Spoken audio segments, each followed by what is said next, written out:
কায়দা হোটেল, এই নামটি কোনোদিন শুনেছেন? এটি শাহজাদপুর সিরাজগঞ্জে অবস্থিত।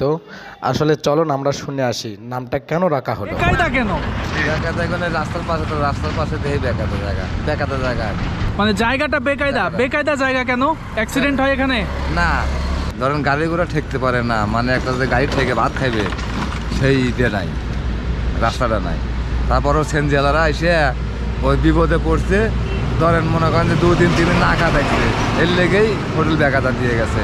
আগলা দয় খাওয়ানোর পরে ওই সেনজিয়ালার করেছে যে বেকাদায় পড়ছি আমরা, তোকে একটা বেকাদা হোটেল দিয়ে দেই। এই এই হোটেল বেকাদাই লইছে 60 বছর ধরে। কি বুঝলেন? গাড়িওয়ালারা অথবা সিএনজিওয়ালারা কেবলমাত্র বেকায়দায় পড়লেই এই হোটেলে আসে, তাছাড়া খুব একটা আসে না। আসলে এই বেকায়দার গল্প এই হোটেলেই সীমাবদ্ধ নয়, আমাদের জীবনের দিকে তাকালেও বোঝা যায়, দেখা যায়। আপনারা লক্ষ্য করে দেখবেন, আপনার কোনো বন্ধু বান্ধব, আত্মীয় স্বজন বা সমাজে এরকম ব্যক্তি অনেক আছে। তারা যখন আর্থিকভাবে ভালো থাকবে, সব দিক দিয়ে ভালো, মোটামুটি দেখবেন সহজে আপনার কাছে আসবে না, আপনার কাছে ভিড়বেও না, আপনার সাথে খুব একটা মেলামেশাও করবে না। কিন্তু ওই মানুষই দেখবেন হঠাৎ করে একদিন আপনার সঙ্গে খুব আধিক্যতা দেখাচ্ছে, আপনার সাথে তার ভালো সম্পর্ক এটা বোঝানোর চেষ্টা করতেছে তার আচরণ দ্বারা।